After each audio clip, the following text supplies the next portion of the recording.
हम्म। देखिए, आज हम लोग स्टार्ट कर रहे हैं फ्री रेडिकल्स। ठीक है, आपका जो लास्ट क्लास में हम लोगों ने रिएक्शन इंटरमीडिएट पढ़े थे, कार्बन आयंस का डिस्कशन किया था। ठीक है, आज की क्लास में हम लोग फ्री रेडिकल्स को कवर करेंगे। ठीक है, तो फ्री रेडिकल्स क्या होते हैं पहले इसको समझते हैं। तो free radicals odd electron containing species होते हैं। ठीक है, इनमें सबसे पहला पॉइंट आपको ये क्लियर होना चाहिए कि फ्री रेडिकल्स ऐसे इंटरमीडिएट होते हैं जिनमें कार्बन पे ऑड इलेक्ट्रॉन प्रेजेंट होता है। ठीक है, तो ऑड इलेक्ट्रॉन कंटेनिंग स्पेसीज जो होती हैं उन्हें हम लोग क्या बोलते हैं? फ्री रेडिकल्स बोलते हैं। अच्छा, फ्री रेडिकल बनते कैसे हैं, इनके अगर फॉर्मेशन की बात करें तो फ्री रेडिकल बनते हैं always after bye homolytic fission. Free radicals will produced. ठीक है, फ्री रेडिकल जो बनते हैं वो हमेशा होमोलिटिक फिजन के बाद आपके फॉर्म होते हैं। ठीक है, होमोलिटिक फिजन हम लोग पढ़ ही चुके हैं कि जब भी फिजन या कोवेलेंट बॉन्ड का जो ब्रेकिंग होता है उसे ही हम लोग फिजन बोलते हैं ऑर्गेनिक केमिस्ट्री में। और जब भी कोवेलेंट बॉन्ड में जो दो इलेक्ट्रॉन है वो अगर दो सेम इलेक्ट्रोनेगेटिव एटम से अटैच्ड है और आपने कंडीशंस भी अगर जैसे सनलाइट की कंडीशन ले ली या फिर नॉन पोलर सॉल्वेंट वगैरह ले लिए, ठीक है, या पेरोक्साइड ले लिया, तो ये कंडीशन सपोर्ट करती है फ्री रेडिकल के फॉर्मेशन को।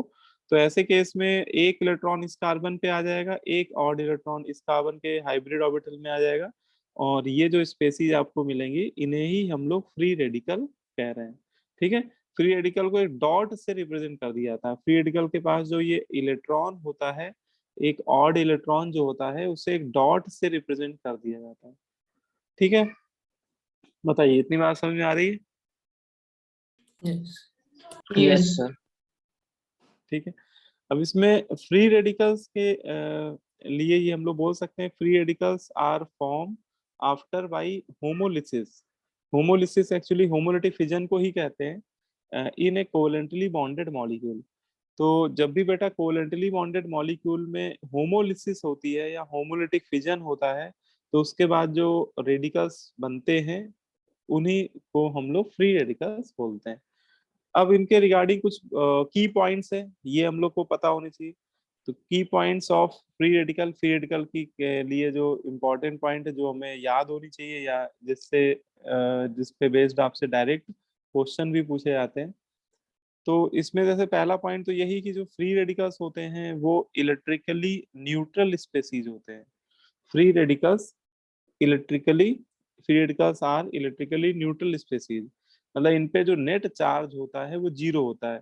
इलेक्ट्रिकली न्यूट्रल बोलने का मतलब ये है कि इन पे बेटा जो नेट चार्ज होता है वो जीरो होता है। ठीक है, और एक आपके मन में ये आ सकता है कि सर इस पे एक इलेक्ट्रॉन आया है तो इस पे न्यूट्रल कैसे है? इलेक्ट्रॉन पे तो -1 का चार्ज होता है ना? तो ये न्यूट्रल कैसे हो गया? तो क्या, क्यों बोलते हैं इसको न्यूट्रल, कोई बताएगा? सर, वो से खुद का इलेक्ट्रॉन है। खुद का इलेक्ट्रॉन।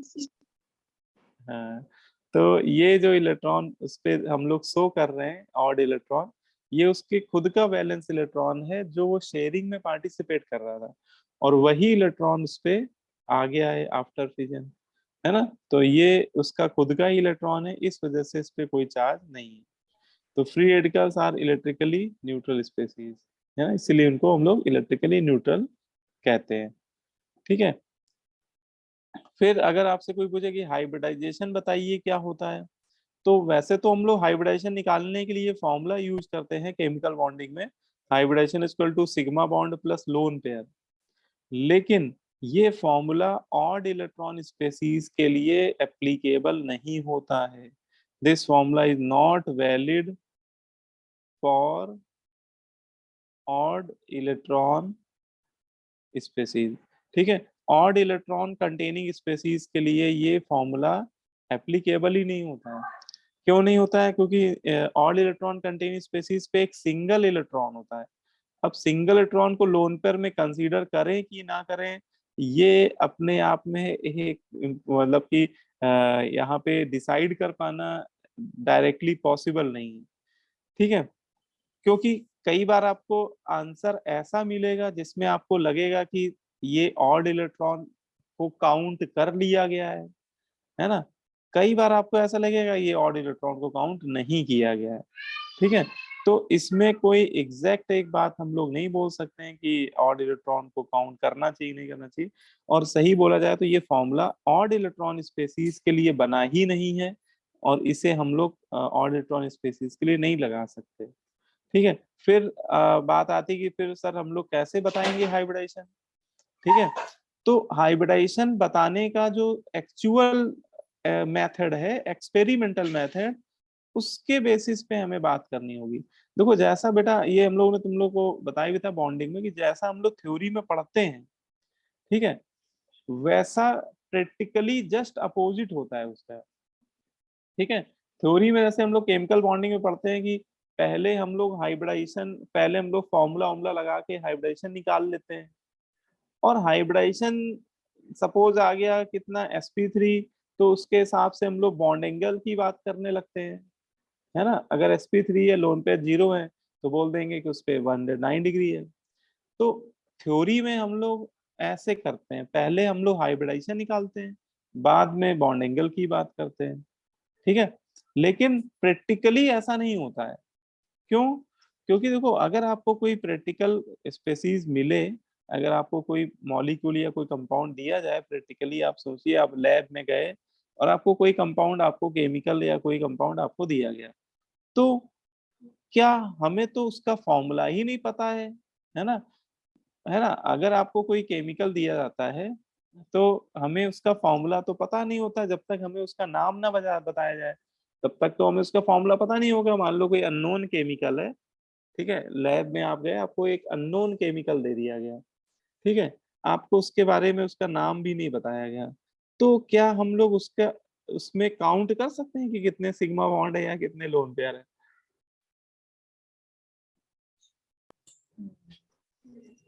है ना। तो No, अगर sir. आपको एक अननोन केमिकल दिया गया है तो हमें पता ही नहीं कि उसमें कितने सिग्मा बॉन्ड है, हमें उसका फॉर्मूला ही नहीं पता है, ठीक है। तो जब फॉर्मूला नहीं पता है तो हम लोग सिग्मा बॉन्ड लोन पर कैसे काउंट कर पाएंगे? तो फिर इसका प्रैक्टिकल मेथड क्या होता है? तो प्रैक्टिकल मेथड ये होता है कि हम लोग क्या करते हैं, उस सैंपल पे कुछ स्पेक्ट्रोस्कोपिक टेक्निक्स यूज करते हैं, अलग अलग तरह की स्पेक्ट्रोस्कोपिक टेक्निक होती है, और उन स्पेक्ट्रोस्कोपिक की हेल्प से हम लोग बॉन्ड एंगल निकाल लेते हैं। हम लोग का मेन टारगेट होता है बॉन्ड एंगल। हाँ, बॉन्ड एंगल हम लोग स्पेक्ट्रोस्कोपिक टेक्निक का यूज करके कैलकुलेट कर सकते हैं। अब बॉन्ड एंगल अगर आपने निकाल लिया, जैसे देखा यह जाता है कि जो कार्बन, जो ये आपका मेथिल फ्री रेडिकल है, जैसे इस डायग्राम में आपको मेथिल फ्री रेडिकल दिखाया गया है, इसके बॉन्ड एंगल नियरली 118 डिग्री आते हैं, और ये जो 118 है ये लगभग किसके बराबर है? 120 के बराबर है, ठीक है। और याद करो 120 बॉन्ड एंगल में कौन सा हाइब्रिडेशन आता था? sp2. sp2 sp2। तो हम लोग फिर इस तरह से उसका हाइब्रिडेशन कंसीडर कर लेते हैं, मतलब जो उसका बॉन्ड एंगल, जिस जो एक्सपेरिमेंटल बॉन्ड एंगल आ रहा है, उससे उसका हम लोग देख लेते हैं कि बॉन्ड एंगल किस हाइब्रिडेशन के नियरेस्ट है, उसी वही हाइब्रिडेशन हम लोग मान लेते हैं। तो इस बेसिस पे बोलते हैं कि जैसे इन जनरल, है ना, यहाँ पे हम लोग ये बोल सकते हैं कि इन जनरल जो फ्री रेडिकल्स होते हैं, free radical, carbon free radical are sp2 hybridise, ठीक है। तो इन जनरल जो कार्बन फ्री रेडिकल होते हैं वो क्या होते हैं?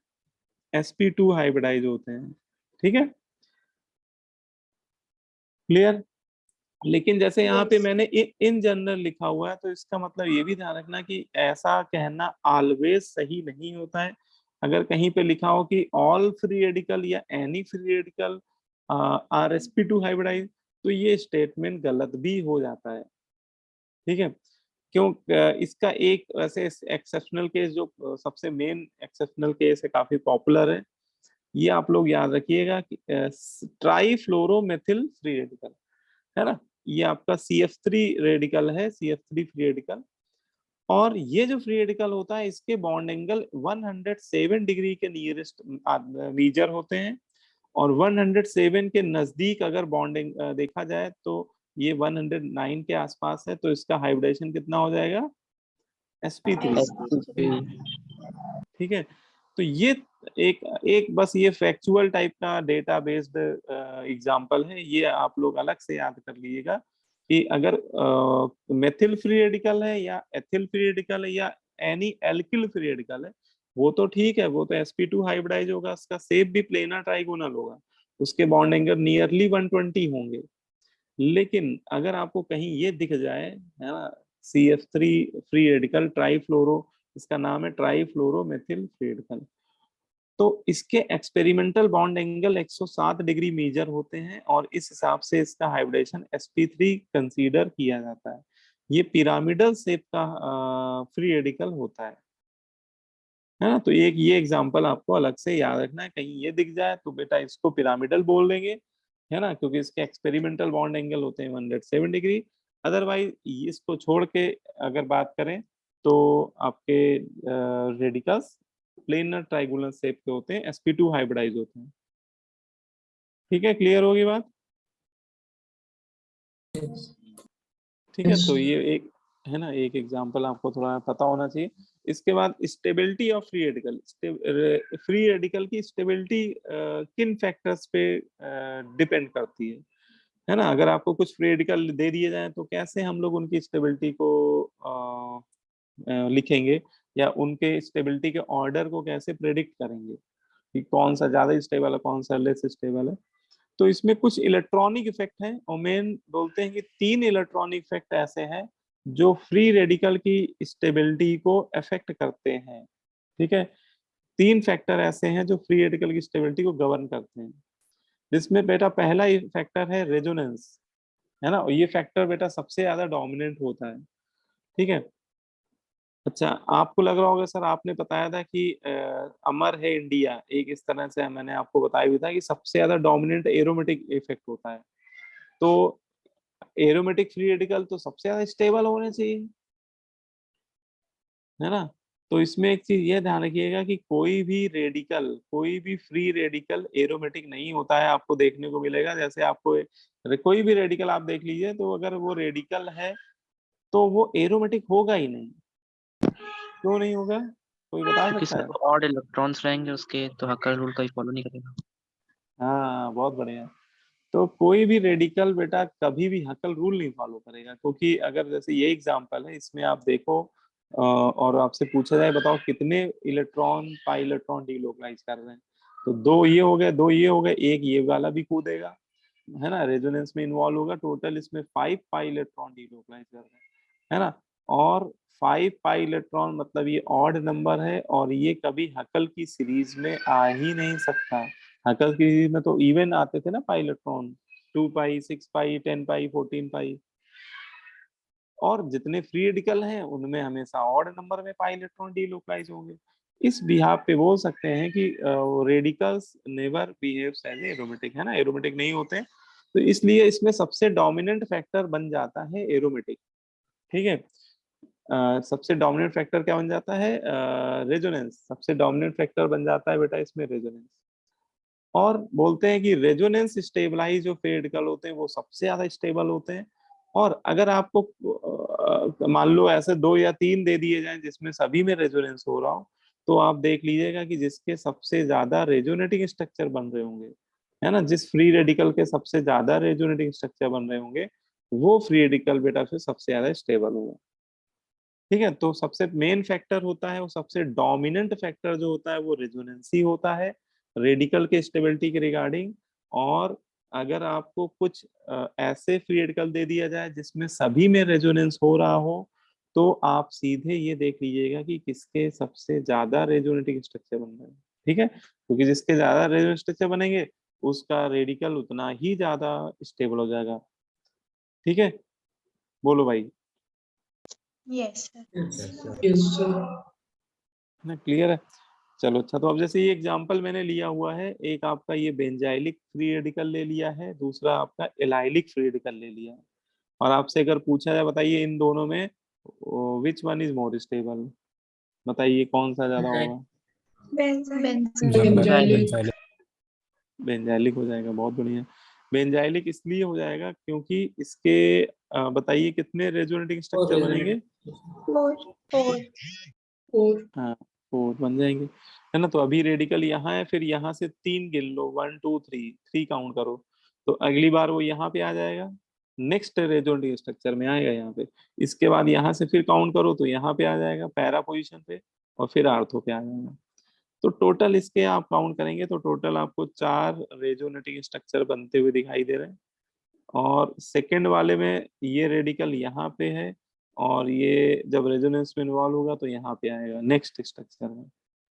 तो इसके 2 ही बन पाएंगे, एलाइलिक फ्री रेडिकल के 2 ही रेजोनेटिंग स्ट्रक्चर बन रहे हैं। तो ज्यादा स्टेबल कौन सा हो गया? बेंजाइलिक। ठीक है, तो benzylic free radical is more stable.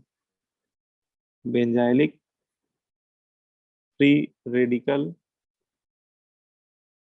is more stable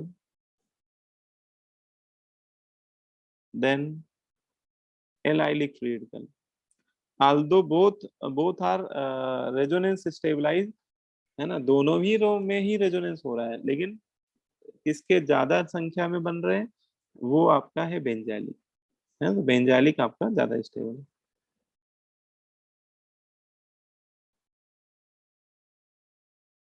ठीक है, तो ये आपका पहला फैक्टर हो गया।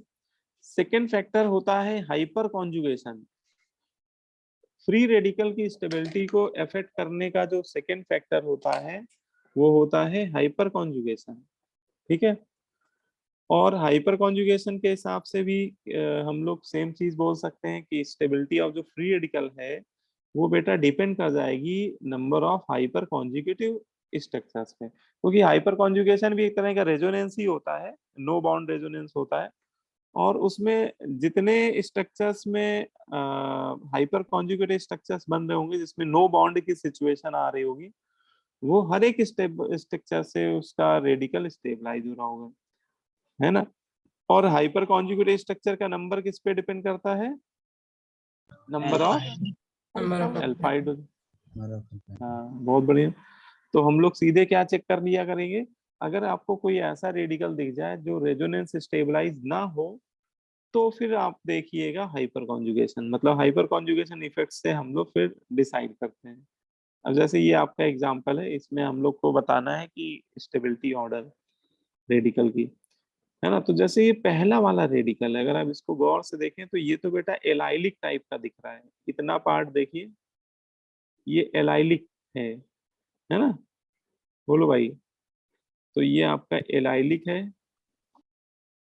और एलाइलिक फ्री रेडिकल क्या होते हैं? ये रेजोनेंस से स्टेबलाइज होते हैं, है ना। तो ये मैंने लिख दिया एलाइलिक टाइप का फ्री रेडिकल है ये, है ना। ये किस इफेक्ट से स्टेबलाइज है? तो स्टेबलाइज बाय रेजोनेंस, रेजोनेंस से स्टेबलाइज है। इसके कितने बन रहे हैं रेजोनेटिंग स्ट्रक्चर? तो इसके 2 बन रहे हैं रेजोनेटिंग स्ट्रक्चर। बोलो भाई। अच्छा, अब आते हैं सेकंड वाले में। सेकंड वाला भी गौर से देखिए तो यार ये एलाइलिक ही दिख रहा है हम लोग को, है ना। इतना पार्ट अगर देखिए तो रेडिकल के पड़ोस वाले कार्बन पे डबल बॉन्ड बैठा हुआ है, मतलब ये वाला भी एलाइलिक है। इसका मतलब इसके भी कितने रेजोनेटिंग स्ट्रक्चर बन रहे होंगे? 2। ये इसके भी 2 ही बन रहे होंगे। अब तो ये बराबर का झगड़ा हो गया भाई, है ना। बराबरी का मुकाबला हो गया, दोनों के रेजोनेटिंग स्ट्रक्चर क्या हो गया? सेम। अच्छा, बाकियों में इसमें रेजोनेंस हो नहीं रहा है, इसमें हो नहीं रहा है। तो देखो, जब रेजोनेटिंग स्ट्रक्चर कभी सेम बनने लगे तो फिर आप हाइपर कॉन्जुगेटेड स्ट्रक्चर्स के बिहाफ पे आंसर देंगे, है ना। तो अब आपको हाइपर कॉन्जुगेट स्ट्रक्चर भी देखने पड़ेंगे। तो पहले वाले के बेटा रेडिकल के पड़ोस वाला कार्बन देखो तो ये वाला अल्फा कार्बन है, एक है ये भी, ये वाला भी अल्फा है, राइट वाला भी अल्फा है, लेफ्ट वाला भी अल्फा है। लेकिन राइट वाला sp2 हाइब्रिडाइज है, और हम लोग ये पढ़ चुके हैं sp2 हाइब्रिडाइज कार्बन के जो अल्फा हाइड्रोजन होते हैं वो हाइपर कॉन्जुगेशन में पार्टिसिपेट नहीं करते हैं, है ना। तो इसका मतलब इसमें जो हाइपर कॉन्जुगेशन पार्टिसिपेट कर रहा होगा वो ये लेफ्ट वाला कार्बन पे जो दो अल्फा हाइड्रोजन होंगे वही हाइपर कॉन्जुगेशन में इन्वॉल्व होंगे। तो इसके हाइपर कॉन्जुगेशन बन रहे होंगे, दो हाइपर कॉन्जुगेटिव स्ट्रक्चर बन रहे होंगे, है ना। तो इसके दो बन रहे होंगे हाइपर कॉन्जुगेटिव स्ट्रक्चर, ठीक है। ये राइट वाला मत काउंट करिएगा क्योंकि राइट वाला कार्बन बेटा जो है वो डबली बॉन्डेड है, डबली बॉन्डेड वाले sp2 हाइब्रिडाइज होते हैं, है ना। तो डबली बॉन्डेड हाइड्रोजन बेटा हाइपर कॉन्जुगेशन में इन्वॉल्व नहीं होते। फिर आते हैं इस पे बेटा, निकालते हैं। तो इसमें ये वाला भी अल्फा है और एक ये वाला भी अल्फा है। इसमें जरा बताइए काउंट करके कितने अल्फा हाइड्रोजन ऐसे हैं जो हाइपर कॉन्जुगेटेड स्ट्रक्चर बना रहे होंगे। 5 5 हो, बहुत बढ़िया बेटा। तो यहाँ पे 3 होंगे और यहाँ पे 2 होंगे, टोटल 5 होंगे। तो इसके मैंने लिख दिए 5 हाइपर कॉन्जुगेटेड स्ट्रक्चर से भी स्टेबलाइज हो रहा होगा, है ना। 2 रेजोनेटिंग स्ट्रक्चर है along with 5 hyper conjugated structure. अब देखो इसमें तो केवल वो हाइपर कॉन्जुगेशन से ही स्टेबलाइज हो रहा होगा, तो इसमें ये वाला भी अल्फा, ये भी अल्फा, ये भी अल्फा, इस पे 3 है अल्फा हाइड्रोजन, इस पे 2 हैं और इस पे भी 2 हैं। तो टोटल देखा जाए तो 7 अल्फा हाइड्रोजन है, ठीक है। और इसके बन रहे होंगे 7 हाइपर कॉन्जुगेटेड स्ट्रक्चर, इसके बन रहे होंगे 7 हाइपर कॉन्जुगेट स्ट्रक्चर। और लास्ट वाले में ये भी अल्फा, ये भी अल्फा, टोटल देखा जाए तो 4 अल्फा हाइड्रोजन है और इसके बेटा पूरे 4 हाइपर कॉन्जुगेटेड स्ट्रक्चर बन रहे होंगे, ठीक है। अब आप देख लो कि इसमें बताओ, अब फाइनल आंसर आपको ही बताना है। बताइए बी सबसे ज्यादा बी स्टेबल कौन सा है। बी बी वाला हो जाएगा, बहुत बढ़िया। तो मोस्ट स्टेबल बी हो गया। इसके बाद किसको लिख दें, ए ए हो गया, है ना। अब ये दोनों तो ओनली हाइपर कॉन्जुगेशन से स्टेबलाइज है, तो इसमें हाइपर कॉन्जुगेट स्ट्रक्चर देख लो किसमें ज्यादा है। सी फिर सी हो जाएगा और फिर आपका डी हो जाएगा। तो ये आपका फाइनल ऑर्डर हो जाएगा। इस हिसाब से आपने इन चारों फ्री रेडिकल को स्टेबिलिटी ऑर्डर में अरेंज कर दिया, ठीक है। क्लियर है, समझ, ठीक है। तो ये फैक्टर भी काफी इंपॉर्टेंट है, हाइपर कॉन्जुगेशन कई बार हमें देखना पड़ता है। इसके बाद तीसरा फैक्टर जो है वो इंडक्टिव फैक्टर, ठीक है। और इंडक्टिव इफेक्ट के बारे में जब आप पढ़ेंगे तो काफी आपको डिफरेंट टाइप का यहाँ पे रिजल्ट मिलेगा और ये काफी थोड़ा सा इंटरेस्टिंग भी है। इसमें ये बोला जाता है इंडक्टिव इफेक्ट में कि रेडिकल जो होते हैं, रेडिकल को इंडक्टिव इफेक्ट में प्लस आई वाले ग्रुप जो होते हैं वो भी स्टेबलाइज करते हैं और जो माइनस आई वाले होते हैं बेटा वो भी स्टेबलाइज करते हैं, है ना। आपको लगा सर ये कैसी बात कर रहे हैं, है ना। अभी तक तो हम लोग ये देख रहे थे कि अगर किसी स्पेसीज को प्लस आई इफेक्ट से स्टेबलाइज होता था तो माइनस आई से डिस्टेबलाइज होता था, या माइनस आई से स्टेबलाइज होता था तो प्लस आई से डिस्टेबलाइज होता था। लेकिन ये कैसे सर कह रहे हैं कि प्लस आई वाले भी स्टेबलाइज कर रहे हैं और माइनस आई वाले भी स्टेबलाइज कर रहे हैं। तो इसको एक्सप्लेन किया जाता है, इस इफेक्ट को पुश एंड पुल इफेक्ट भी बोलते हैं। इस इफेक्ट को क्या बोलते हैं, पुश एंड पुल इफेक्ट, ठीक है। पुश एंड पुल इफेक्ट क्या कहता है, पुश एंड पुल इफेक्ट बोलता है both plus I and minus I effect stabilise the free radical, ठीक है। बोलते हैं कि प्लस आई और माइनस आई इफेक्ट वाले ग्रुप दोनों जो होते हैं वो फ्री रेडिकल को स्टेबलाइज करते हैं, लेकिन बेटा प्लस आई वाला रिलेटिवली ज्यादा स्टेबलाइज करता है माइनस आई से, ठीक है।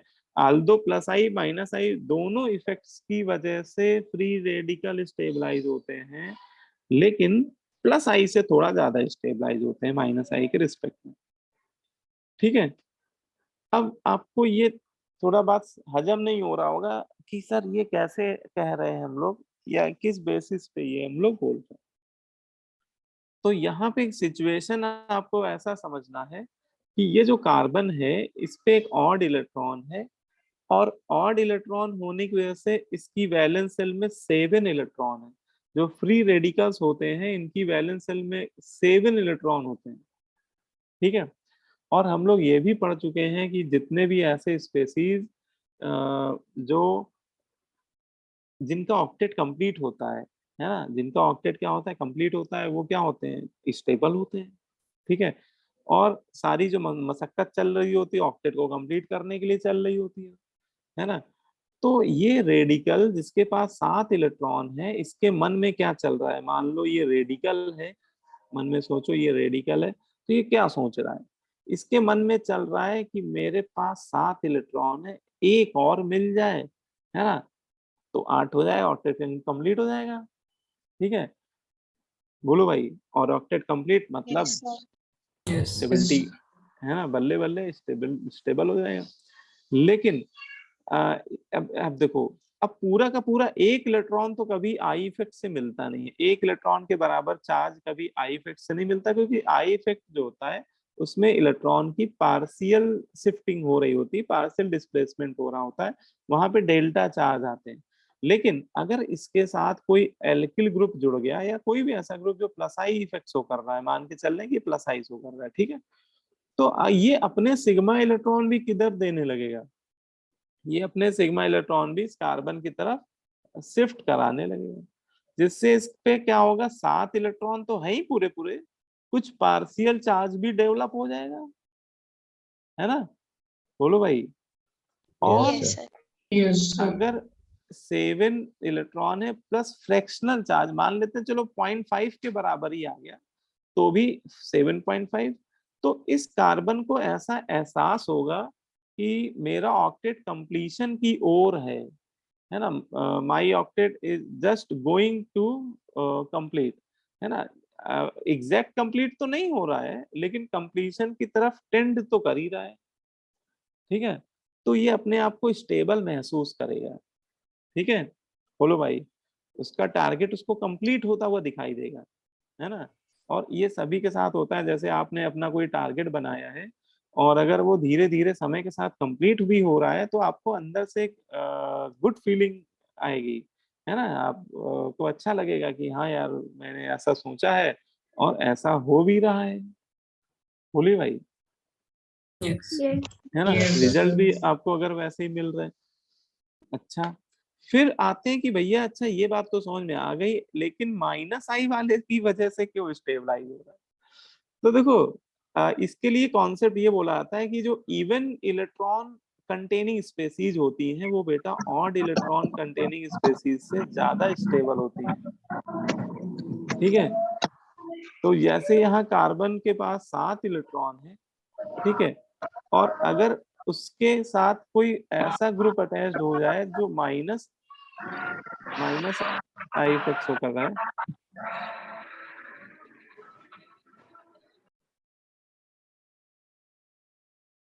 ठीक है, अगर उसके साथ कोई ऐसा ग्रुप अटैच हो जाए जो माइनस आई इफेक्ट शो कर रहा है, तो वो उसकी इलेक्ट्रॉन डेंसिटी को कम करने लगेगा, और कम होने लगेगा तो 7 से कम होगा तो वो 6 के नजदीक जाने लगेगा ना, मतलब इवन के नजदीक जाने लगेगा।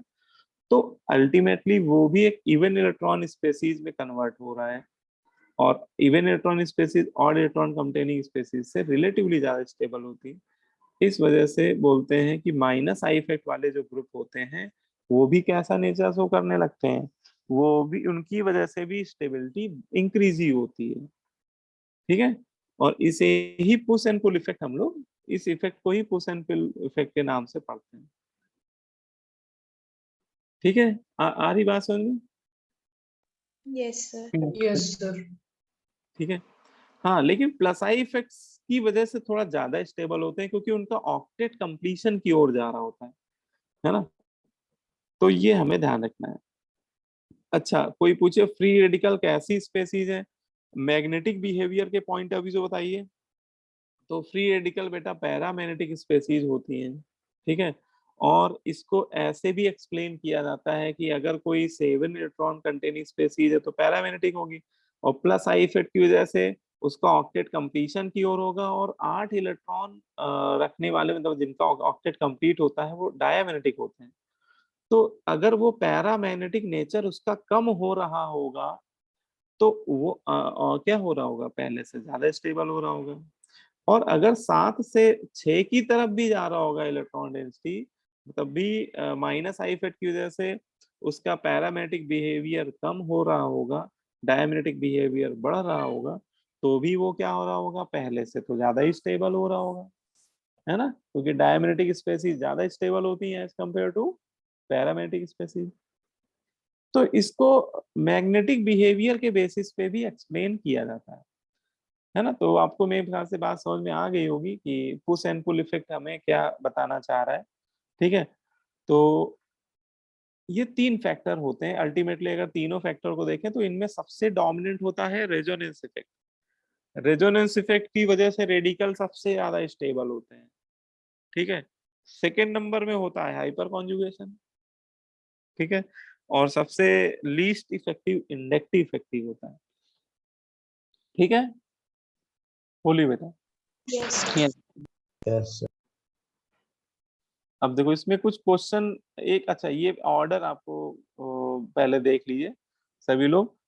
Decreasing order of stability of free radical, एक फ्री रेडिकल की स्टेबिलिटी का जो डिक्रीजिंग ऑर्डर है वो आप लोग जरूर देख लीजिए। देखिए क्या ऑर्डर है, इसमें सबसे आगे बैठा हुआ है ट्राई बेंजाइलिक, है ना। अरे ये क्यों सबसे ज्यादा स्टेबल है, तो उसमें आपको समझ में आ रहा होगा कि ये है रेजोनेंस स्टेबलाइज। ये रेडिकल आप जो देख रहे हैं ये बेंजीन के पाई बॉन्ड के साथ डीलोकलाइज कर रहा है, ये लपक झपक कर रहा है। और ये लपक झपक जब करेगा तो एक बार ये आर्थो पे आएगा, फिर पैरा पे आएगा, फिर आर्थो पे। तो एक बेंजीन रिंग में 3 जगह जाएगा वो, मतलब उसके 3 रेजोनेंस बनेंगे, और दूसरी बेंजीन में भी 3 बनेंगे, तीसरी बेंजीन में भी 3 बनेंगे। टोटल कोई पूछे तो 3 3 3 9, एक ये वाला भी गिन लो। टोटल इसके 10 रेजोनेटिंग स्ट्रक्चर बन रहे होंगे। बताओ भाई, बन रहे होंगे नहीं बन रहे होंगे? Yes, Yes, sir. sir. ठीक है, अच्छा ये वाला अगर देखो तो इसके उससे कम बन रहे होंगे, 7 ही बन रहे होंगे। इसमें तो और कम बन रहे होंगे, 4 रेजोनेटिंग स्ट्रक्चर बन रहे होंगे। तो रेजोनेटिंग स्ट्रक्चर का नंबर कम होता जा रहा है, तो स्टेबिलिटी भी कम होती आ रही है। फिर आपका डाई इलाइलिक में 3 ही बन पा रहे होंगे बेटा, फिर एलाइलिक में 2 ही बन पा रहे होंगे, है ना। तो यहां तक तो बेटा ये हो गए रेजोनेंस स्टेबलाइज। इसके बाद आपका 3 डिग्री वाला फ्री रेडिकल, 3 डिग्री वाला जो होगा ये हाइपर कॉन्जुगेशन से स्टेबलाइज होगा। तो ये टर्सरी फ्री रेडिकल आप देख रहे हो, इसके जो अल्फा कार्बन के जो हाइड्रोजन है ये हाइपर कॉन्जुगेशन से स्टेबलाइज हो रहे होंगे, और इसके टोटल बन रहे होंगे 9 हाइपर कॉन्जुगेटेड स्ट्रक्चर। ठीक है, फिर आपका ये वाला हो गया बेटा, इसमें 6 बन रहे होंगे हाइपर कॉन्जुगेटेड स्ट्रक्चर, क्योंकि इसके अल्फा हाइड्रोजन आप काउंट करें तो 3 ये है 3 ये, टोटल 6 अल्फा हाइड्रोजन ऐसे होंगे जो हाइपर कॉन्जुगेशन में इन्वॉल्व होंगे। और इसमें कितने हैं, इसमें बेटा 3 ही है। ठीक है, तो 3 डिग्री सबसे ज्यादा, फिर 2 डिग्री, फिर 1 डिग्री। हाँ, यहाँ से यहाँ तक देखो रेजोनेंस स्टेबलाइज है। इसके बाद वो 3 डिग्री, फिर 2 डिग्री, फिर 1 डिग्री। इसके बाद नॉर्मल मेथिल रेडिकल है। फिर ये आ गया जैसे डबली बॉन्डेड कार्बन पे रेडिकल है, इसको विनाइलिक फ्री रेडिकल बोलते हैं। ठीक है, तो विनाइलिक आपका 1 डिग्री से भी लेस स्टेबल है। फिर आपका ये फेनिल रेडिकल हो गया, ये फिर एसिटिलीन ग्रुप जो कंटेनिंग रेडिकल है ना। तो ये आपका ऑर्डर होता है रेडिकल का, जनरल ऑर्डर है ये। लेकिन अगर आपको इतना भी याद होगा तो क्वेश्चन आप सारे कर ले जाओगे। ठीक है, क्वेश्चन आपके सारे हो जाएंगे। अब जैसे कुछ क्वेश्चन कर लेते हैं। क्वेश्चन कह रहा है, पहला क्वेश्चन, अरेंज द थोड़ा फॉलोइंग। ऊपर कर। अच्छा नोट यस करना सर हो कर यस। लीजिए, ऑर्डर जरूर कर लीजिए नोट, क्योंकि ऑर्डर पे डायरेक्ट आपसे क्वेश्चन पूछे आएंगे इस ऑर्डर पे बेस्ड।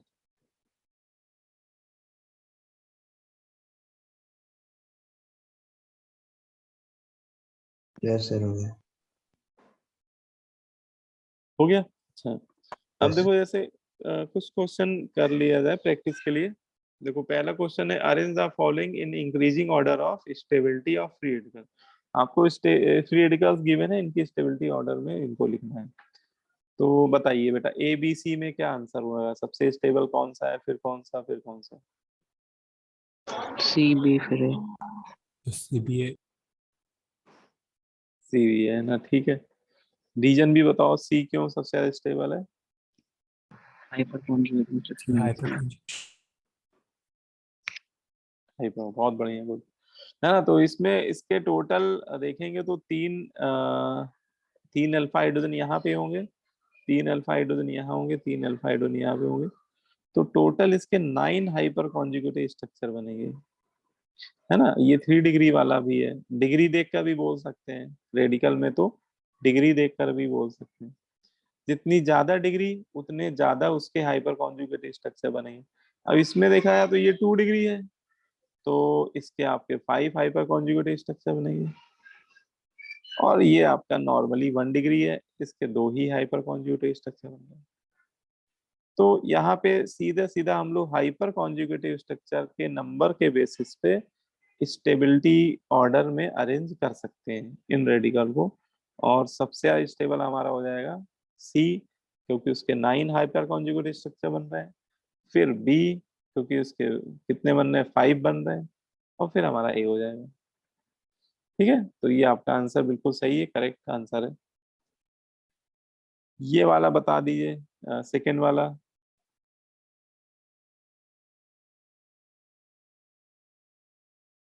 सब बी ए BAC सी। BAC। ठीक है, बहुत बढ़िया बेटा। तो बी वाला में जिस कार्बन पे रेडिकल है वो 3 डिग्री है, टर्सरी। फिर आपका ये 2 डिग्री है, 2 डिग्री मतलब सेकेंडरी हो गया। और ये फिर आपका 1 डिग्री हो गया। इसमें सबसे ज्यादा स्टेबल हो जाएगा हमारा 3 डिग्री, फिर 2 डिग्री, फिर 1 डिग्री, है ना। तो आंसर आपका हो गया बी मोस्ट स्टेबल, फिर आपका ए बन जाएगा, और फिर आपका सी बन जाएगा।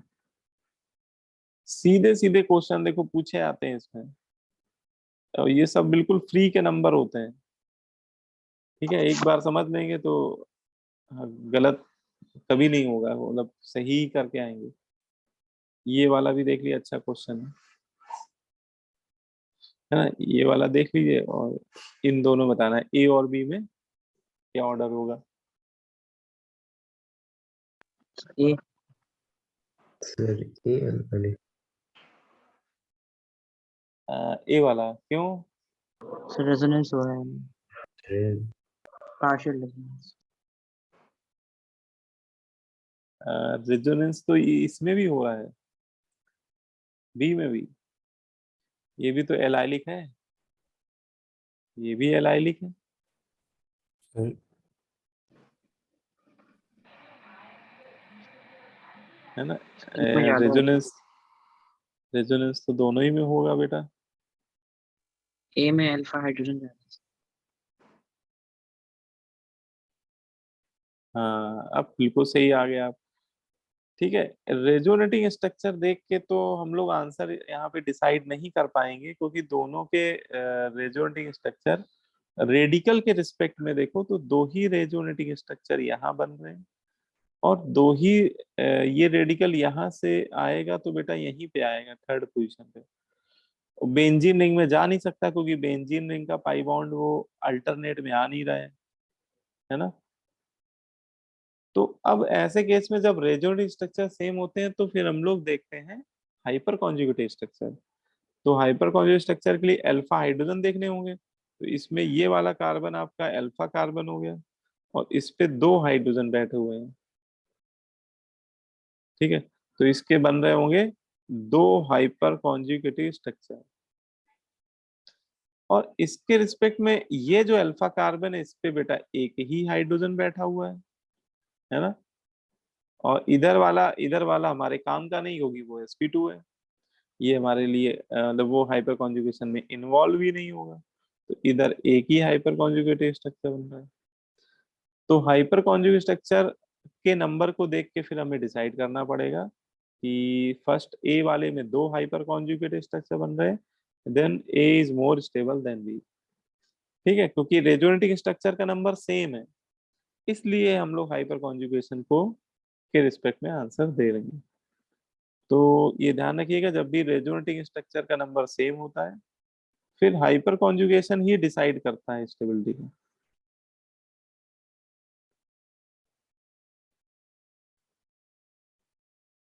ठीक है, क्लियर है? Yes Yes, sir. हाँ, देखिए जो ये क्वेश्चन है, इसमें चलो भाई कौन बताएगा?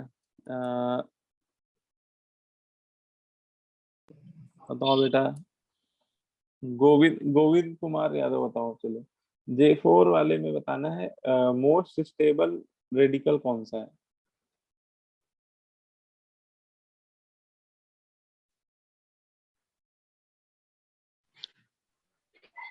सी।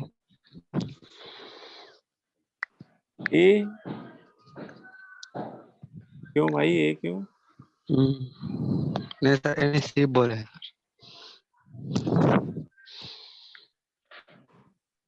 है क्या है रीजन, समझ में नहीं आया मुझे।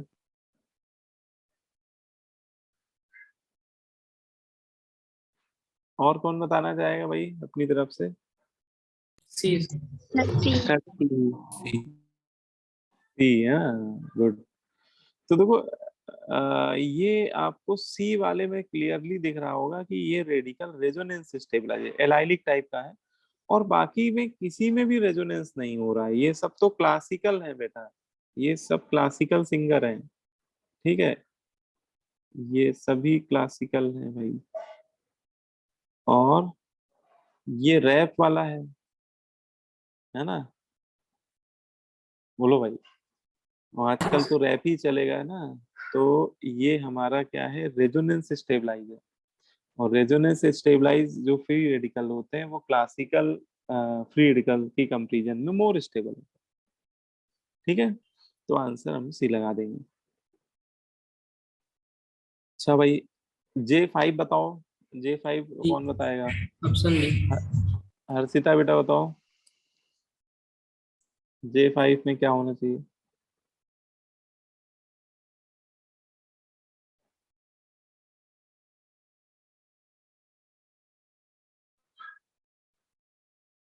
Arrange the following radical in decreasing order of their stability. इसमें आपको स्टेबिलिटी के डिक्रीजिंग ऑर्डर में अरेंज करना है। बताओ बेटा, जूही बेटा बताओ, आप बताओ। Sir, B.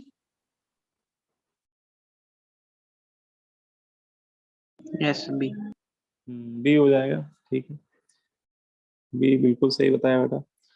तो बी हो जाएगा, है ना? और सिंपल वे में आप देख लीजिए, ये हमारा क्लासिकल टाइप का है ना? इसमें रेडिकल एक ही जगह बैठा हुआ है। यहाँ भी ये क्लासिकल 1 डिग्री टाइप का है, लेकिन ये वाला हमारा रेजोनेंस स्टेबलाइज, ये डिस्को डांस कर रहा है ना? एक बार यहाँ पे जाएगा, फिर एक बार यहाँ पे आ जाएगा। इसके आपके 3 रेजोनेटिंग स्ट्रक्चर बनते हुए साफ साफ दिखाई दे रहे हैं ना? तो अच्छा, फोर्थ वाले में क्या कहानी है? हाँ, ये तो और ज्यादा डिस्को डांस कर रहा है भैया। देखो, ये रेडिकल यहाँ तो बैठा ही हुआ है, और ये इधर भी आएगा, इधर भी आएगा, इधर भी आएगा, 2 बार आर्थो पे, 1 बार पैरा पे, इधर भी 2 बार आर्थो पे, पैरा पे। टोटल इसके 7 रेजोनेटिंग स्ट्रक्चर बन रहे होंगे। ये सबसे ज्यादा स्टेबल है इन चारों में से। ठीक है, तो सबसे ज्यादा आपने 4 बोल दिया, सबसे ज्यादा 4। 4 के बाद आपका थर्ड हो जाएगा, तो 4 के बाद थर्ड हो गया, 4 के बाद थर्ड इसमें भी है। अभी तो बराबरी का मुकाबला दिख रहा है। तो फर्स्ट और सेकेंड में देख लेते हैं। तो फर्स्ट में तो कोई हाइपर कॉन्जुगेशन हो ही नहीं पा रहा होगा, नो हाइपर कॉन्जुगेशन अगर। क्यों नहीं हो पा रहा है? इसके पास अल्फा हाइड्रोजन ही नहीं है। अल्फा हाइड्रोजन होगा तभी तो हाइपर कॉन्जुगेशन होता है। इसके पास 3 अल्फा हाइड्रोजन है। ठीक है, तो सेकेंड मोर स्टेबल होगा फर्स्ट से। तो फाइनल आंसर बॉम्बे बन गया भाई, आप पहुंच गए IIT बॉम्बे। ये वाला कर लो, J7 वाला। बी। B. हाँ ठीक है भाई, अंकित ने को बता दिया बी। D. बी बी और डी में जरा एक बार देखो, डी होगा। ये दोनों एग्जाम्पल सावधानी घटी दुर्घटना घटी वाला है, ये वाला बी और डी में। हाँ, डी थोड़ा ज्यादा स्टेबल हो जाएगा। हाँ, डी इसका आंसर हो जाएगा। रीजन कोई बताएगा डी क्यों ज्यादा स्टेबल है बी से? Number of alpha H. हाँ, इसके हाइपर कॉन्जुगेट स्ट्रक्चर ज्यादा बन रहे हैं, है ना? क्यों अल्फा हाइड्रोजन क्योंकि रेजोनेटिंग स्ट्रक्चर सेम है दोनों में। देखो इसमें भी 3 रेजोनेटिंग स्ट्रक्चर बन रहे हैं बेटा, इसमें भी 3 ही टेबल बन रहे हैं। बताना। लीस्ट हाँ।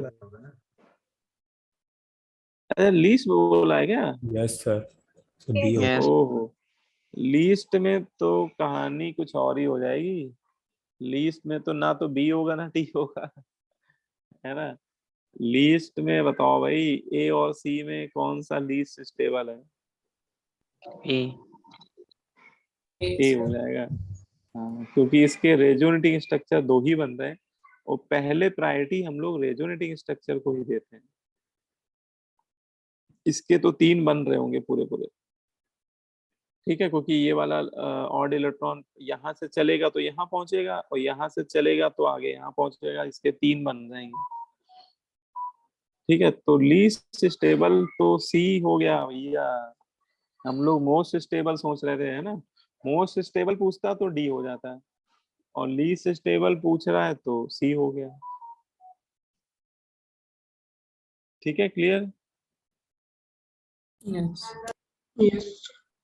तो क्वेश्चन आपको सीधे सीधे पूछे जाएंगे टू द पॉइंट। अब इसमें एक ये भी याद रखिएगा, non classical critical. Non classical critical बोलते हैं जब भी कोई बाईसाइक्लिक कंपाउंड दिया हो। बाईसाइक्लिक कंपाउंड की खास बात होती है कि इसमें 2 साइकिल 2 कार्बन से फ्यूज्ड हो जाती हैं। फ्यूज्ड मतलब कनेक्ट हो जाती हैं। तो जब भी 2 साइकिल, जैसे एक साइकिल तो आपको ये पूरी दिख रही है और एक ये छोटी वाली रिंग 3 मेंबर रिंग आके जुड़ गई, तो यहाँ पे जो ये जिस कार्बन पे आके कनेक्ट हुए रहे हैं, है ना, इसको बोलते हैं ब्रिज कार्बन। और इस ब्रिज कार्बन पे रेडिकल कभी बनाकर दे दिया जाए तो बोलते हैं ऐसा रेडिकल एग्जिस्ट ही नहीं करता है ना? क्यों? क्योंकि एक ये रूल होता है ब्रेडिक्स रूल। ये ब्रेडिक्स रूल को वायलेट कर जाता है। ब्रेडिक्स साइंटिस्ट का नाम, इनका क्या, इन्होंने क्या बताया, इनका रूल क्या कहता है? ब्रेडिक भैया का कहना था कि जो ब्रिजेड कार्बन होते हैं, बाईसाइक्लिक कंपाउंड के जो ब्रिजेड कार्बन होते हैं, they never be sp2 hybridise. ये sp2 हाइब्रिडाइज नहीं होते हैं due to very large angle strain, क्योंकि वहां पर बहुत ज्यादा एंगल स्ट्रेन डेवलप हो जाते हैं। ठीक है? क्या कहते हैं, एक बार फिर से सुन लीजिए। ब्रेडिक रूल कहता है the bridged carbon of bicyclic compound never be sp2 hybridize due to large angle strain. तो ऐसे जो रेडिकल्स होते हैं जिनमें ब्रिजेड पोजीशन पे रेडिकल दिखाया जाता है, ऐसे रेडिकल हाईली हाईली अनस्टेबल होते हैं। इवन कई बार देखा जाता है कि ऐसे रेडिकल आइसोलेट ही नहीं पाते हैं, बन ही नहीं पाते हैं, इनका एग्जिस्टेंस ही डाउटफुल होता है। इसलिए इन्हें हम लोग नॉन क्लासिकल फ्री रेडिकल की कैटेगरी में रखते हैं। तो कभी भी आपको ऐसा स्ट्रक्चर दे दिया जाए जिसमें बाईसाइक्लिक कंपाउंड पे रेडिकल बना के दे दिया जाए, है ना, और ऑर्डर वगैरह पूछने लगे, तो ऐसे रेडिकल्स आल्दो तो ये एग्जिस्ट ही नहीं करते, लेकिन अगर कभी आपको बना के दे ही दिया जाए तो स्टेबिलिटी ऑर्डर में सबसे लास्ट में इनको रखिएगा। स्टेबिलिटी ऑर्डर में इनको बेटा सबसे लास्ट में पटक दीजिएगा, क्योंकि ऐसे रेडिकल हाईली अनस्टेबल होते हैं, बहुत लार्ज एंगल स्ट्रेन यहाँ पे डेवलप हो जाता है। ठीक है? Yes sir. Yes sir. ये ध्यान रखिएगा। अच्छा, एक बात ये भी ध्यान रखिए, इसने ये ब्रेडिक रूल बड़ी चालाकी से बोला है। इन्होंने बोला है ब्रिजेड कार्बन पे sp2 हाइब्रिडेशन नहीं हो सकता। दो और sp2 हाइब्रिडेशन जानते हो कब कब आता है?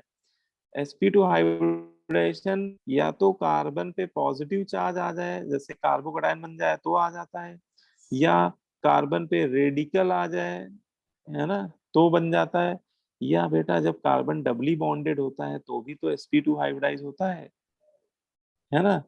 इसका मतलब वो इनडायरेक्टली ये कहना चाह रहा है कि ब्रिजेड पोजीशन पे ना तो रेडिकल स्टेबल होता है, ना तो बेटा यहाँ प्लस का साइन लगा दिया जाए, मतलब कार्बोकटायन बना के दे दिया जाए यहाँ, या यहाँ पे मतलब ये दोनों ही ब्रिजेड है, ऐसा मत सोचिए कि ऊपर वाला है, एक ये वाला भी है ब्रिजेड, है ना। तो यहाँ पे या यहाँ पे कहीं भी प्लस बना के दे दिया जाए तो भी ऐसा स्पेसीज नहीं स्टेबल होगा, और यहाँ पे कभी ऐसे डबल बॉन्ड बना के दे दिया जाए तो इस कार्बन पे डबल बॉन्ड भी कभी नहीं बनेगा, ठीक है। तो ये कह रहा है ब्रेडिक रूल। बोलो भाई, समझ में आ गई बात? Yes Yes, sir. चलो फिर ठीक है, तो आपका फ्री रेडिकल कंप्लीट हो गया, फ्री रेडिकल वाला टॉपिक कंप्लीट हो गया। अब इसके बाद जो नेक्स्ट आपका इंटरमीडिएट है वो है कार्बोकटायन, ठीक है। कार्बोकटायन वैसे बहुत इंपॉर्टेंट रेडिकल में से एक है, मतलब सबसे ज्यादा देखा जाए तो इन तीनों इंटरमीडिएट में कार्बन आयन, फ्री रेडिकल और कार्बोकटायन में सबसे ज्यादा इंपॉर्टेंट कार्बोकटायन है, ठीक है। इस पे सबसे ज्यादा क्वेश्चन पूछे गए हैं। कार्बोकटायन क्या होता है? तो सिंपल सा, जैसा नाम वैसा काम। कार्बो मतलब कार्बन, इसका आप संधि विच्छेद कर दिए। कटायन मतलब पॉजिटिव चार्ज। तो जब भी कार्बन पे बेटा पॉजिटिव चार्ज आपको दिखने लगे, है ना, किसी भी स्पेसीज में अगर कार्बन पे प्लस चार्ज लगाकर आपके सामने पेश कर दिया जाए तो हम लोग उसको बोलते हैं, ऐसे इंटरमीडिएट को हम लोग कार्बोकटायन बोलते हैं। कार्बोकटायन का एक नाम और होता है, कार्बोनियम आयन भी बोलते हैं। Carbocation are also known as carbonium ion, ठीक है। तो अच्छा, ये इसकी डिफिनेशन लिखी हुई है, देख लीजिए, पढ़ लेते हैं एक बार। Those reactive intermediate in which carbon contains positive charge along with one empty p orbital called कार्बोटायन। तो ऐसे रिएक्टिव इंटरमीडिएट जिसमें कार्बन पे क्या होता है, पॉजिटिव चार्ज प्रेजेंट होता है, साथ ही साथ अच्छा कार्बन पे जब भी पॉजिटिव चार्ज होगा तो उस पे एक ऑर्बिटल खाली भी मिलेगा आपको, एक उसका पी ऑर्बिटल जो होगा वो वैकेंट मिलेगा आपको। तो कार्बोटायन की एक खूबसूरती ये भी होती है कि इनके पास एक ऑर्बिटल, एक पूरा का पूरा पी ऑर्बिटल, हाँ वो पी में P X P Y P Z कुछ भी हो सकता है, अभी हम लोग इस पे कुछ नहीं कह सकते, है ना। तो एक पी ऑर्बिटल ऐसा जरूर होगा जो खाली पड़ा होगा, वैकेंट होगा, ठीक है। अच्छा, अब इसमें कुछ जो याद रखने वाली इंपॉर्टेंट पॉइंट्स हैं उनको देख लेते हैं। की पॉइंट क्या कह रहे हैं? पहला पॉइंट है कार्बोकटायन की regarding, carbocation are electron deficient species. Carbocation electron deficient species होती हैं। क्यों?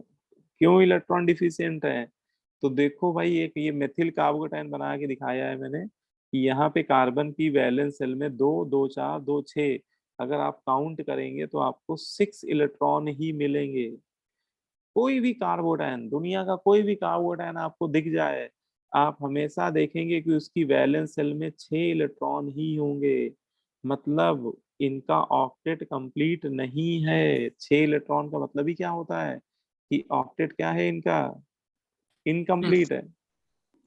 और बेटा हम लोग ये पढ़ चुके हैं, ऑक्टेट रूल यही तो कहता है कि अगर कोई स्पेसीज जिसका ऑक्टेट इनकम्प्लीट है तो वो ऐसी स्पीसीज को ही हम लोग इलेक्ट्रॉन डिफिशिएंट स्पेसीज बोलते हैं, ठीक है। मतलब इसके पास 2 इलेक्ट्रॉन की डिफिशियंसी है, ठीक है। ये स्टेबल नहीं है, ये आपका बहुत अनस्टेबल होगा, ठीक है। तो कार्बोकटायन जितने भी होते हैं वो इलेक्ट्रॉन डिफिशिएंट स्पेसीज की कैटेगरी में आते हैं, क्योंकि इनकी वैलेंस शेल में 6 इलेक्ट्रॉन होते हैं। और इसका मतलब इनडायरेक्टली बोल सकते हैं कि इनका ऑक्टेट क्या होता है, इनकम्प्लीट होता है, ठीक है। Yes. Yes, sir. ठीक है, तो ये बात हो गई। अगला पॉइंट, सेकंड पॉइंट क्या कहता है? सेकंड पॉइंट बोलता है carbocation also acts as a Lewis acid, है ना। हम लोग ने आयनिक इक्विलिब्रियम में एसिड लुईस की थ्योरी पढ़ी थी, लुईस एसिड बेस थ्योरी। तो उसके अकॉर्डिंग देखा जाए तो ये कार्बोकटायन लुईस एसिड की तरह बिहेव करते हैं, है ना। क्यों करते हैं भाई, ऐसा क्या खास बात है? तो लुईस एसिड बोलते थे कि लोन पेयर एक्सेप्टर जो होते हैं वो सब लुईस एसिड होता है। और बेटा जिसका खुद का घड़ा नहीं भरा है, मतलब जिसके पास 6 इलेक्ट्रॉन है, पूरे पूरे 2 इलेक्ट्रॉन की डिफिशियंसी है, तो अगर कोई ऐसा स्पेसीज जिसके पास लोन पेयर होगा, लोन पेयर में 2 इलेक्ट्रॉन होते हैं, तो वो उस लोन पेयर इलेक्ट्रॉन को एक्सेप्ट करने की तमन्ना रखेगा। मतलब वो चाहेगा कि वो 2 इलेक्ट्रॉन उसके जो खाली वाला ऑर्बिटल है पी ऑर्बिटल उसमें आकर इंटर कर जाए और उसका घड़ा भर जाए, मतलब उसका जो पी ऑर्बिटल है फुली फिल्ड हो जाए और वो स्टेबल हो जाए।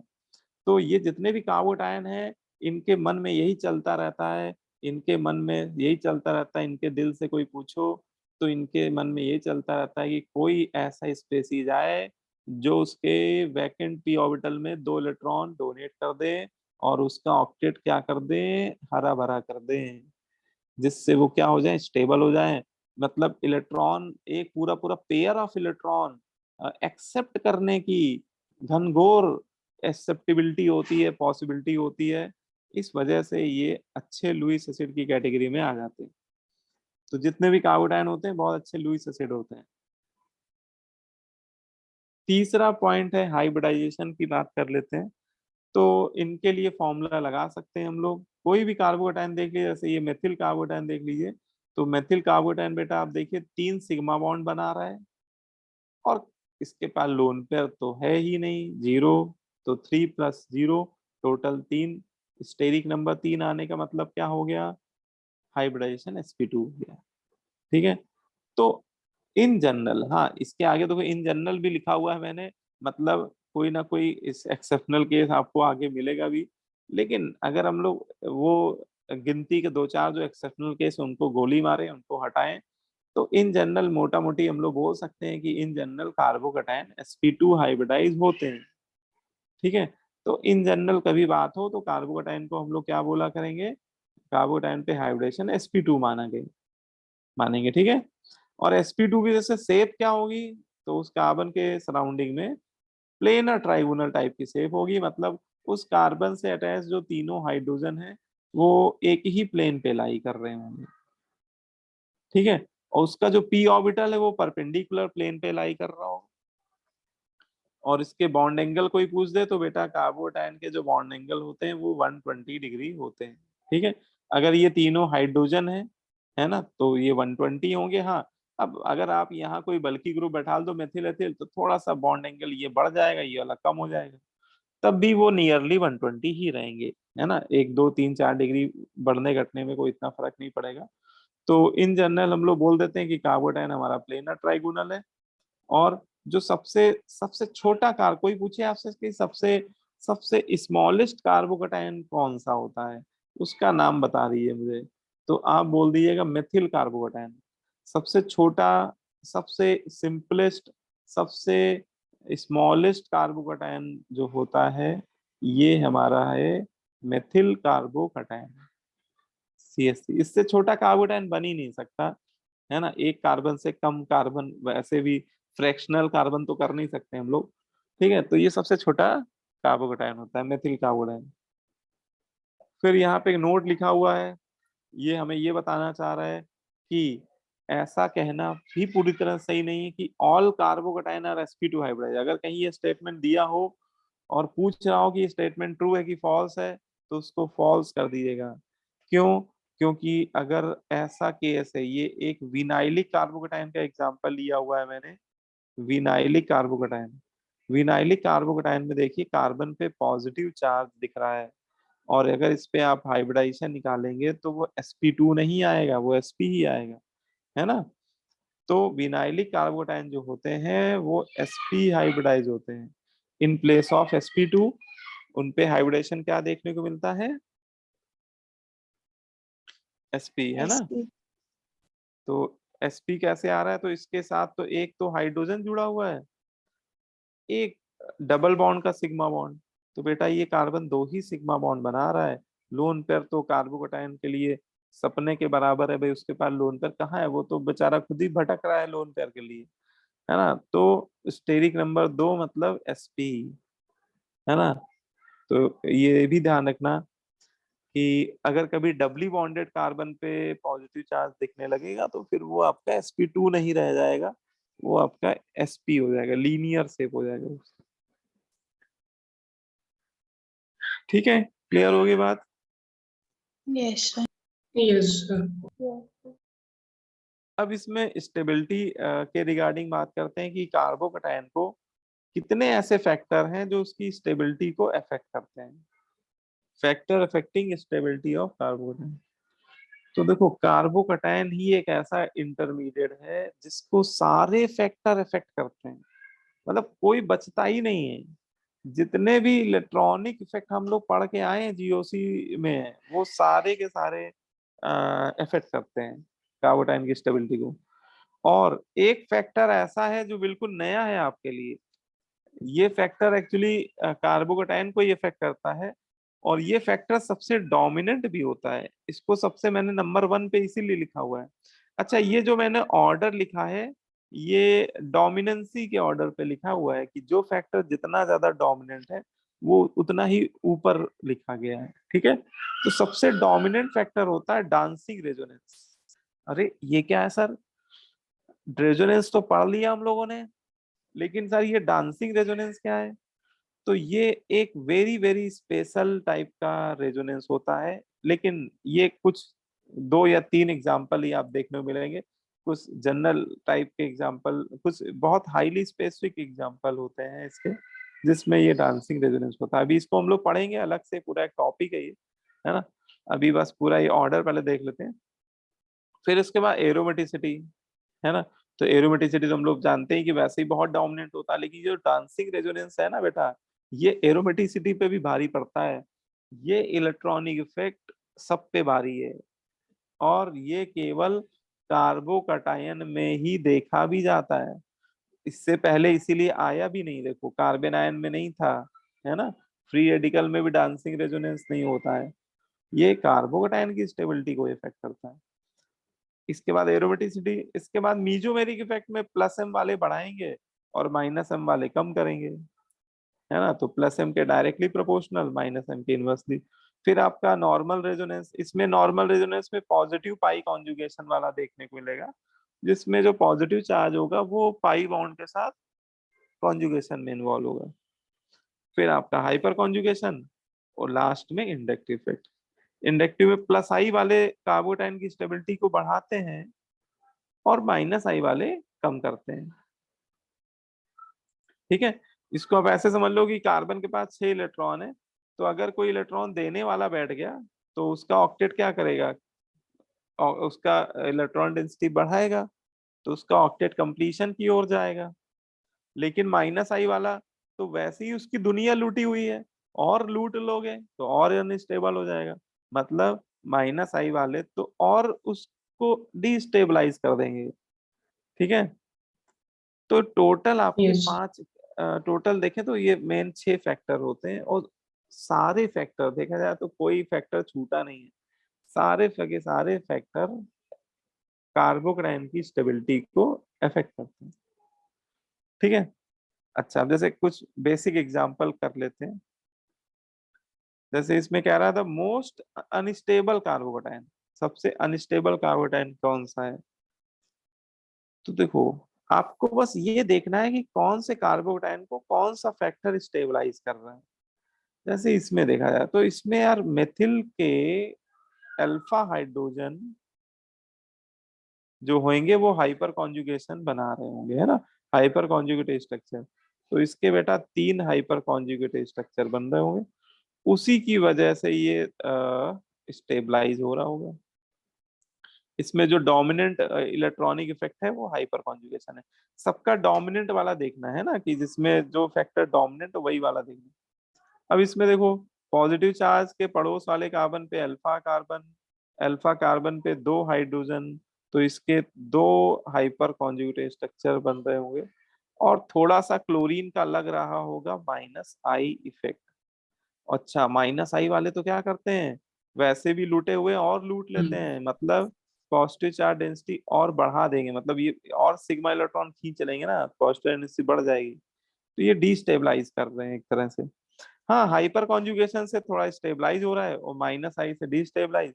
डोमिनेंट इफेक्ट हाइपर कॉन्जुगेशन है, तो ओवरऑल तो ये स्टेबलाइज ही हो रहा होगा, लेकिन 2 ही हाइपर कॉन्जुगेटेड स्ट्रक्चर उसकी स्टेबिलिटी को प्रमोट कर रहे होंगे। ये वाला कोई बता सकता है इसमें कौन सा इफेक्ट है?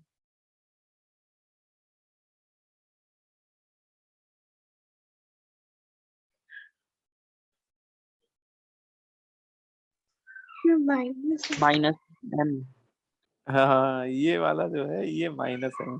ये थोड़ा सा बस आपको स्ट्रक्चर देखो, CHO जो होता है एल्डिहाइड होता है, इसका स्ट्रक्चर आप बस बना लोगे तो आपको समझ में आ जाएगा कि यहाँ पे जो बेटा ये पॉजिटिव चार्ज है, ये CHO एल्डिहाइड का जो लगता है M में -M इफेक्ट लगता है। एल्डिहाइड का M में कौन सा इफेक्ट होता है? -M। हाँ, लेकिन ये भी देख लो क्या कॉन्जुगेशन में है भी दोनों।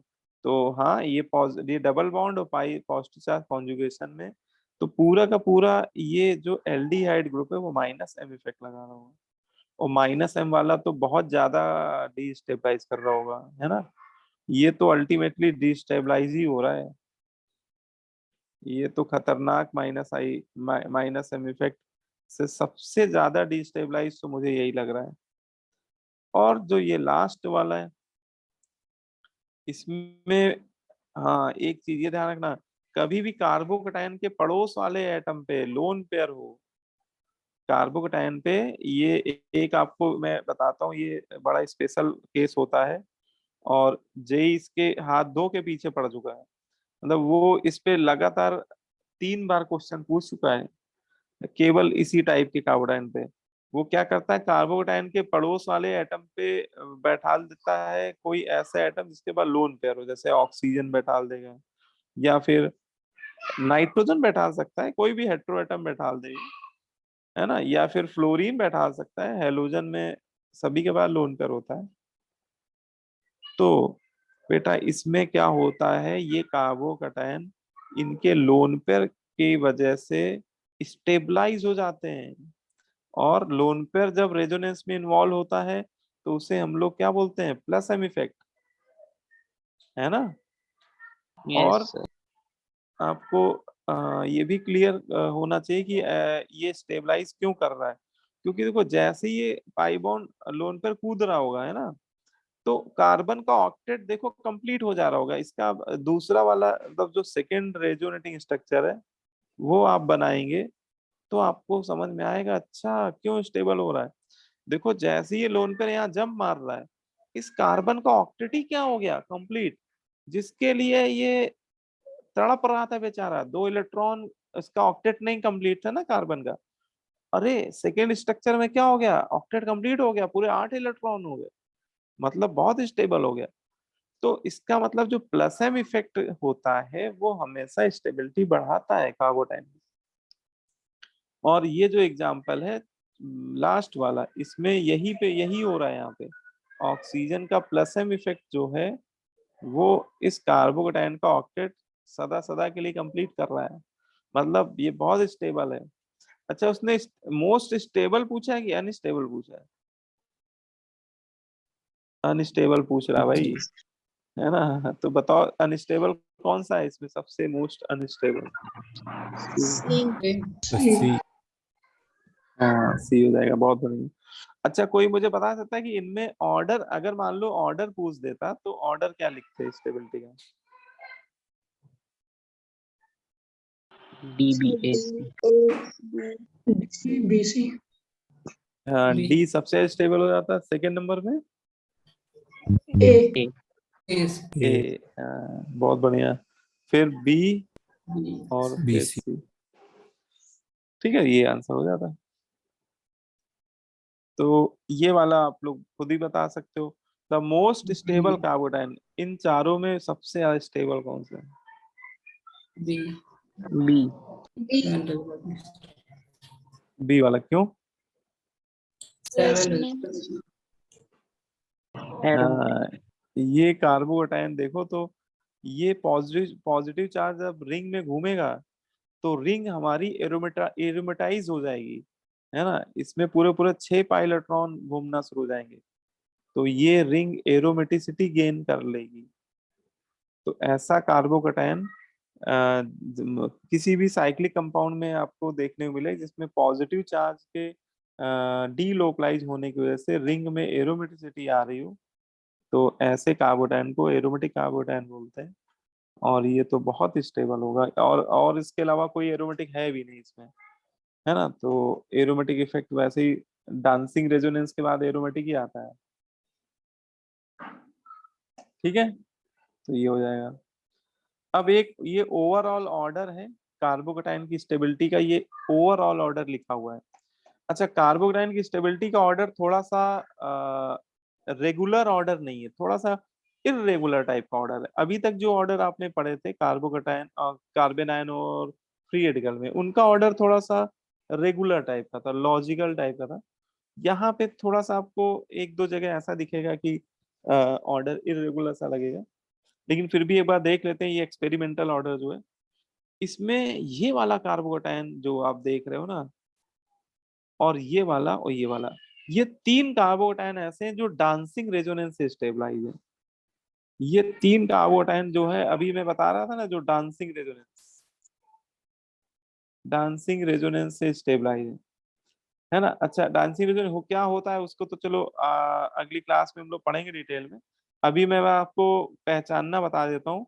जब भी कभी ऐसा लगे कि एक 3 मेंबर रिंग हो, साइक्लोप्रोपिल मेथिल रिंग, और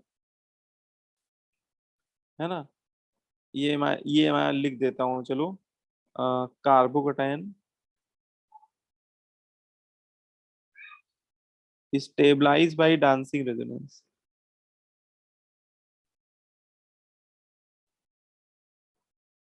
ठीक है, डांसिंग रेजोनेंस से स्टेबलाइज जो कार्बोकैटायन होते हैं, वो ये इनकी सिचुएशन ही बिल्कुल रेयर होती है।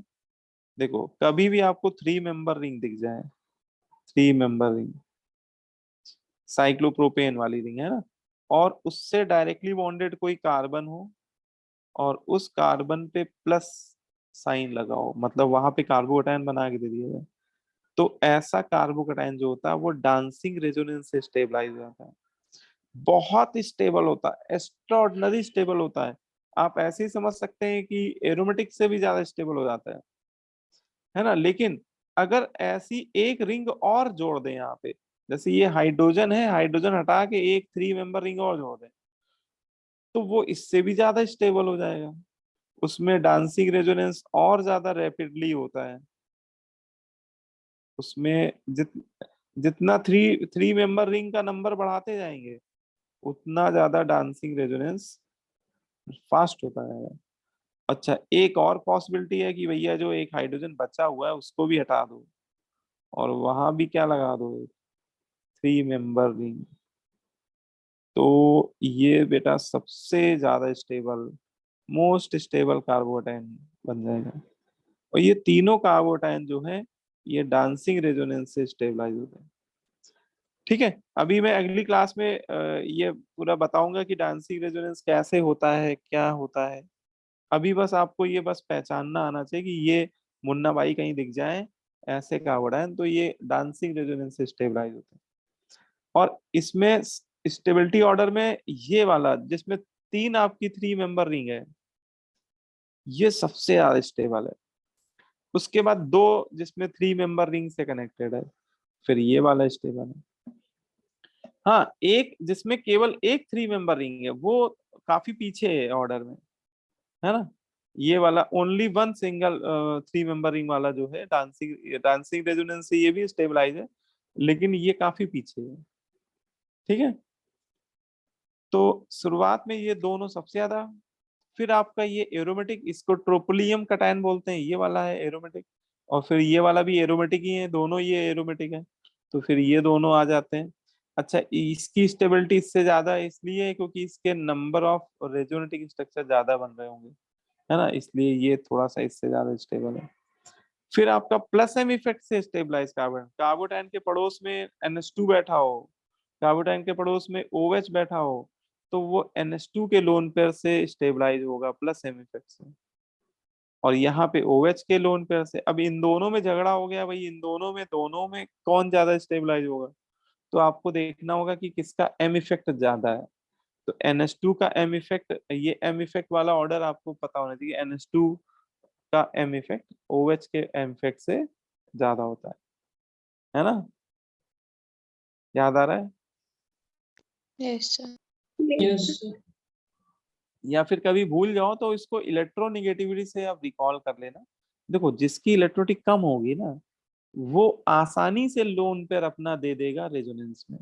नाइट्रोजन लेस इलेक्ट्रोनिगेटिव ऑक्सीजन से, तो ये आसानी से दे देगा, बोलेगा जाओ बेटा कूद जाओ रेजोनेंस में।